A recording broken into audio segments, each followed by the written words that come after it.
Особено вознемирува тоа што се случи со последниот случај, заради што се одлучивме дел од пожарникарите да отидат за да им се направи тест, затоа што ја обиле вратата на барање на надлежните државни органи, иако немале никаков директен контакт во таа просторија, доколку се утврди дека навистина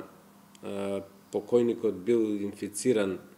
од COVID-19, а од друга страна доколку се утврди дека смртта настанала пред 2 месеци, тоа ќе отвори многу теми и дилеми за расправа, дека ние можеби сме го имале вирусот многу порано отколку што официјално во нашата земја се зборуваше за тој вирус. Може да се отвори прашањето од кои причини и голем број од учениците масовно не одеа на училиште додека траеше уште пред да се прекине на наставата, ако се сеќавате. Многу деца отсуствуваа од настава, дали беа од обичен грип, од настинки или можеби од нешто друго, значи ова може да отвори и некои други расправи.